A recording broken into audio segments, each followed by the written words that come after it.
या तो धरती है, या तो आसमान है, या तो सवाल है, या तो जवाब है, या तो हाँ है, या तो ना है, या तो हम हैं, या तो तुम हो, और या तो एक और बात है। कौन सी बात है बताऊंगा आपको, बने रहिए हमारे साथ। हमें आपके साथ जम्मू टॉक्स प्रतिनिधि शो है। एक बार फिर से आपका बहुत बहुत स्वागत, अभिनंदन।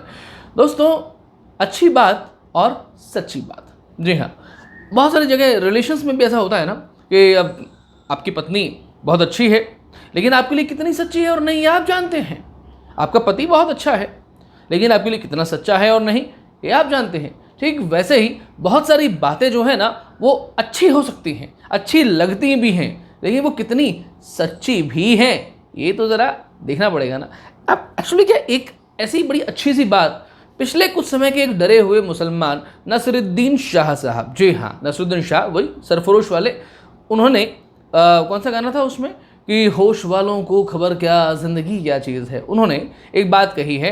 क्या बात कही है उन्होंने, मैं आपको बता देता हूँ। डरे हुए मुसलमान पहले वाले इसलिए कहा क्योंकि ये आमिर खान ऐसे कुछ लोग थे जिन्हें हिंदुस्तान में रहने से डर लगता था। यहाँ असहिष्णुता यानी कि इनटॉलरेंस बहुत ज़्यादा है, जिससे ये घबराते हुए प्रतीत होते थे। कहीं गए नहीं ये अलग बात है, क्यों नहीं गए इसके बारे में बाद में आपको बताऊंगा। आज उन्होंने अभी कल एक 50-60 सेकंड का वीडियो बनाया है। हालांकि मैं उसके बारे में कहना चाहता हूं कि अइयाँ कइयाँ चाले ली, राजस्थानी में कहते हैं कई बार ट्रैक्टर्स के पीछे और लिखा रहता है कि ये तो अइयाँ ही चाले ली, लेकिन हम उस 50 सेकंड 60 सेकंड 1 मिनट की वीडियो के बारे में कहते हैं कि अइयाँ कइयाँ चाले ली, बिकॉज आपने केवल इतनी सी बात कह दी कि हिंदुस्तान का इस्लाम जो है, भारतीय इस्लाम दुनिया के इस्लाम से एकदम अलग है, आप रिफॉर्म वाले हैं, बस इतना सा कहने से अइयाँ कइयाँ चालेला।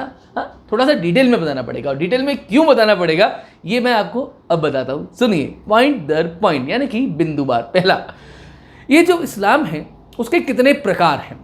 मतलब आपने कहा कि भारतीय इस्लाम दुनिया भर से अलग है, तो कोई पाकिस्तान वाला भी ऐसा कह सकता है, तो तुर्कमेनिस्तान वाला भी ऐसा कह सकता है। तो दुनिया के जो 52 मुस्लिम देश हैं, क्या ये एक उस तरीके से हो गया कि रिश्तों में कहते हैं कि भाई सारी खुदाई एक तरफ और जोरू का भाई एक तरफ। तो आपने भारत के इस्लाम को, भारत में जो रहने वाले हैं या भारत है, उसे आपने अपने जोरू के भाई जैसा बना रखा है कि सारी दुनिया का इस्लाम एक तरफ और भारत का इस्लाम एक तरफ। या फिर इस्लाम के अलग अलग प्रकार हैं, हर देश का इस्लाम अलग प्रकार का होता है, कहना तो पड़ेगा ना, नहीं तो अइयाँ कइयाँ चलेला। दूसरा पॉइंट है, इस रिफॉर्म का लीडर कौन है। लीडर मैं इसलिए पूछ रहा हूँ क्योंकि आपकी ही एक और सहयोगिका हैं जिनका नाम है आरिफा खानून। तो वो जो हैं वो हिंदू समाज की 150 साल पुरानी जो बीमारियां, जो परेशानियां ख़त्म हो गई हमारी, बेसिकली एग्जिस्ट भी नहीं करती थी उतनी तरह से जितनी तरह से उन्हें बढ़ा चढ़ाकर प्रस्तुत किया गया था। इवन वहाँ पर चाहे सावित्रीबाई फुले हों या फिर राजा राममोहन राय हों, वहाँ पर कुछ लीडर्स हुए हैं। तो यहाँ पर जो रिफॉर्म वाला इस्लाम है उसका लीडर कौन होने वाला है, आप बन जाइए, आपका स्वागत है। लेकिन आप कहिए तो सही कि मैं रिफॉर्म का लीडर हूँ। कोई देवबंद है या पर्सनल लॉ बोर्ड है उसको बनाने वाले हैं तो वो बता दीजिए। भाई नेता तो चाहिए ना। अब उत्तर प्रदेश का चुनाव होगा और भाजपा कोई नेता प्रस्तुत नहीं करेगी तो आप ही कहेंगे ना कि नेता नहीं है, बिना नेता के पार्टी कहीं चाले ली। तो आपका भी 50 सेकंड वाला वीडियो अइयाँ कहीं चालेला, राइट।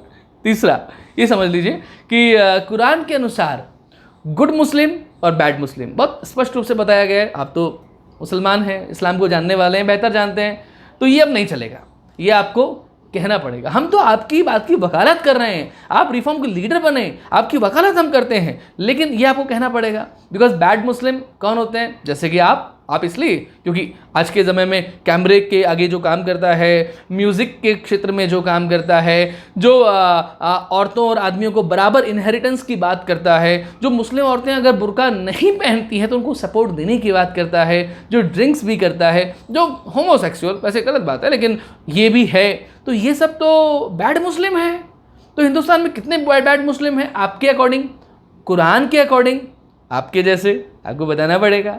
और जो गुड मुस्लिम है, जो मोमिन है, जो हदूद गुनाह नहीं करते, जो मुनाफिकीन नहीं हैं, जो शरिया के हिसाब से चलते हैं, जो कुरान और हदीस के हिसाब से चलते हैं, वो कैसे हैं वो आपको बताना पड़ेगा। या फिर आपको कहना पड़ेगा कि भाई कुरान के अनुसार गुड मुस्लिम बैड मुस्लिम नहीं चलेगा, अब अपना वाला चलेगा, है ना। तो अगला पॉइंट, दो अब्दुल कलाम साहब, डॉक्टर APJ अब्दुल कलाम साहब, उनके जनाजे में अगला पॉइंट है ये 2000 लोग भी नहीं पहुंचे थे, और याकूब मेनन के जनाजे में 2 लाख लोग पहुंचे थे। आपको कहना पड़ेगा ये चीज़ें कि भैया ये गलत है, ये नहीं चलेगा। जिस व्यक्ति के जनाजे में तुम 2 लाख लोग पहुंचे थे ना, उन्हीं में से, उन्हीं जनाजे वाले लोगों में से कोई टाइगर मेमन बनेगा, कोई दाऊद इब्राहिम बनेगा, भटका हुआ नौजवान, कोई किसी तरीके का और भटका हुआ नौजवान बनेगा, ISIS में भर्ती हो जाएगा। तो ये तो गलत बात हो जाएगी ना, ये नहीं चलेगा। ये आपको कहना पड़ेगा कलाम साहब वाला और याकूब मेनन जी का एग्जाम्पल लेकर के। 5वां पॉइंट लीजिए, भारतीय इस्लाम की एक नई किताब आपको प्रस्तुत करनी चाहिए, क्योंकि ये जो किताब है कुरान, ये तो बहुत सालों पहले लिखी गई थी, लिखी भी नहीं गई थी, आसमानी किताब है ये।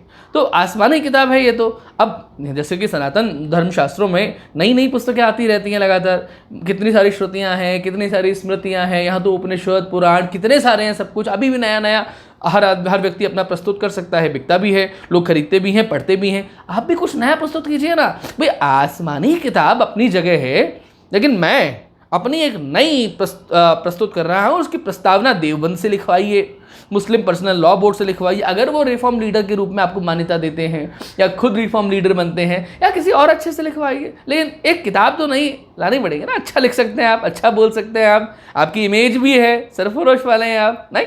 अगला पॉइंट, दूसरा किताब, हाँ 6वां पॉइंट है एपोस्टेसी, यानी कि स्वधर्म त्याग करना।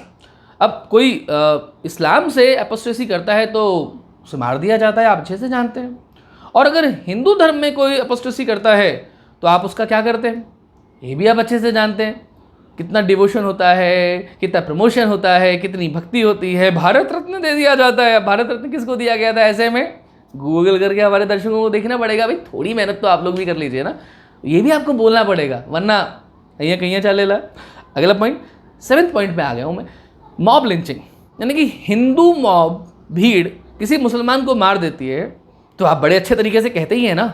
वैसे ही जब किसी मुस्लिम मॉब ने एक दलित व्यक्ति को, जो केवल पठान जैसा दिखने वाला सूट पहना गया था, कुर्ता पहन लिया था उसने, और उसको मार दिया गया, तो आपको कहना चाहिए ना, गलत बात हो जाएगी ये तो।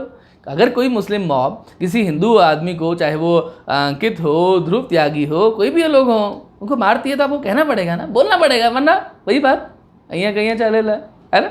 अच्छा, 8वां, हदूद गुनाह। हाँ, ये मैंने पहले भी कहा था, हदूद गुनाह और मुनाफिकीन, क्योंकि हदूद गुनाह करने वाले वही लोग हैं जो, मैंने कैमरा, म्यूजिक वगैरह ये सब चीज़ें की, तो मैक्सिमम ये मुनाफिकीन हैं। तो कुरान को जो अच्छे से पूरा मानते हैं वो सब तो मोमिन हुए।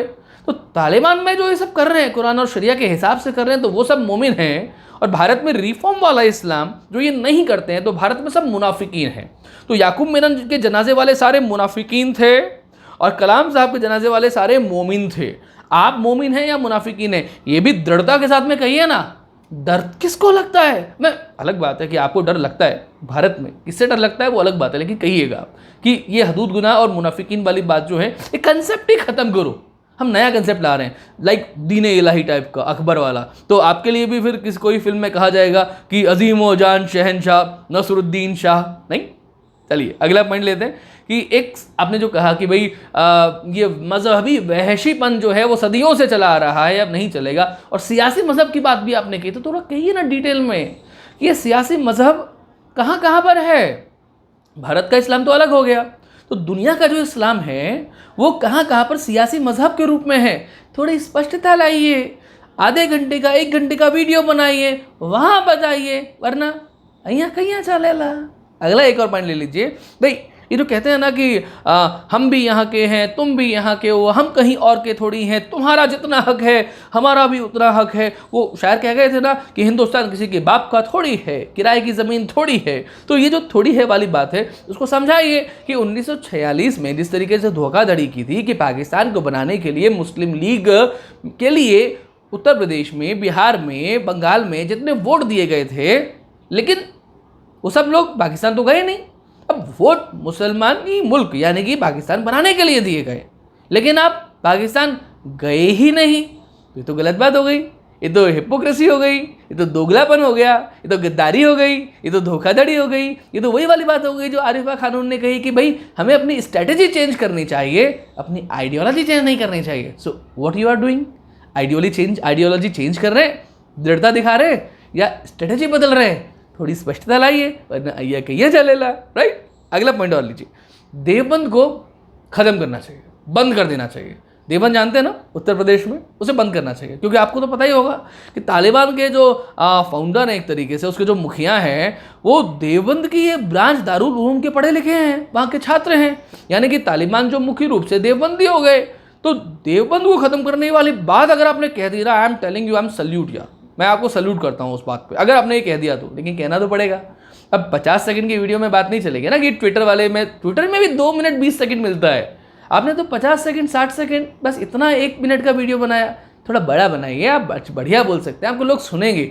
और वीडियो बनाएंगे आप पर हम लोग, तो 1 घंटे का वीडियो बनाइए और जितने सारे पॉइंट्स दिए ना जम्बू टॉक्स में मैंने, उन सारे पॉइंट्स को आप शाह साहब आप मेंशन कीजिए। All the best to you. और सभी दर्शकों से प्रतिक्रियाओं के लिए स्वागत रहेगा। नमस्ते, जय हिंद, जय भारत।